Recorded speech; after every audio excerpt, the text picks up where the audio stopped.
For the past 30 days, I've been taking ashwagandha and the results were quite honestly nothing like what I expected. You've probably seen the claims online: better sleep, lower stress, sharper memory, calmer mood. Basically the herbal version of a personality upgrade. But is any of this actually true? Or is ashwagandha one of those supplements that sounds great on YouTube but falls apart when you look at the research? In this video, I'm going to show you exactly what happened when I took it every day, what the science really says, and whether you should even bother spending your money on it. Oh, and if you're new here, hi, I'm Shouv, a pharmacist here in the UK.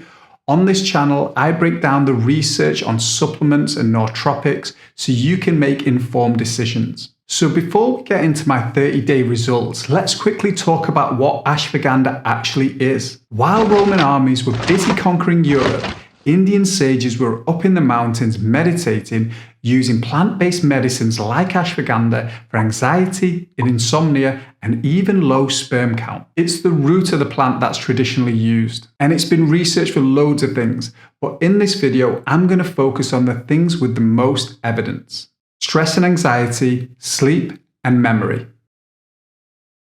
One decent study followed mildly stressed adults for 60 days.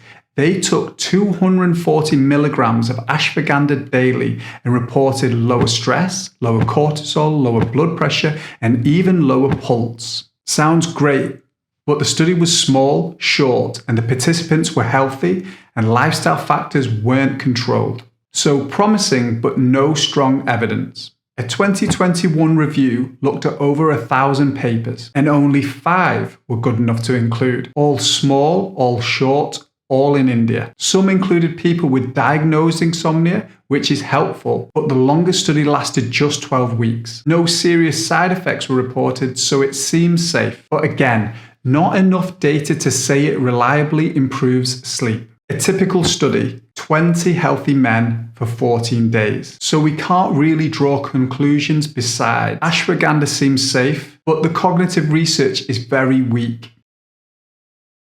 Ashwagandha has a long history in Ayurvedic medicine, and for most healthy people, it's generally safe when used at the right dose. But there are a few things that people often get wrong, and they can make a huge difference to how ashwagandha actually affects you. One of the big ones is timing.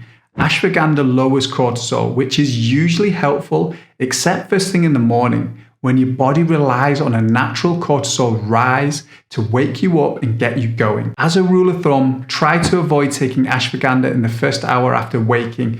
That's the one time a day where suppressing cortisol works against you, not for you. Another mistake I see is people taking high doses for too long. If you overdo it, especially daily for the first 10 to 12 weeks, some people report withdrawal type symptoms when they suddenly stop. Things like insomnia, panic attacks, or feeling unusually low. If you've been on a high dose or you plan to take it long term, it's worth cycling off it and giving your body a break rather than taking it continuously without pause. Finally, interactions. Ashwagandha can lower your blood pressure, your blood sugar, your thyroid hormone levels. So if you're on medication for high blood pressure, diabetes, or any thyroid condition, definitely speak to your doctor first.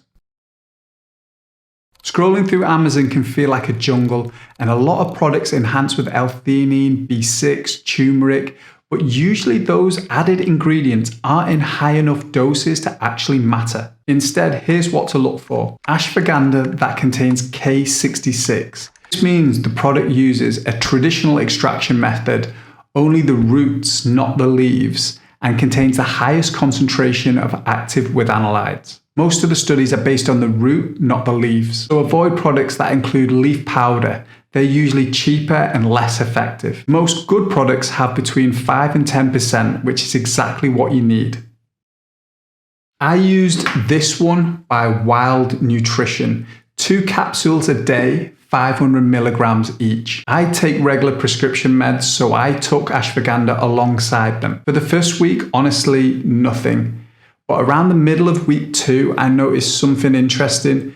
My ability to focus was noticeably better. Not in a stimulant way, nothing sudden, Just a quiet sense of being able to sit down and actually finish a task without getting up for tea or checking my phone or wandering off. It just felt easier to stay in the flow. The second thing I noticed, and this was the biggest change, was my sleep. It took me less time to fall asleep, and when I was asleep, I stayed asleep. Normally I wake up once or twice, but on ashwagandha, I was in a much deeper sleep. In terms of anxiety, I'm naturally quite a calm person, so I didn't feel much difference there. But I know many people who say ashwagandha helps them feel more relaxed.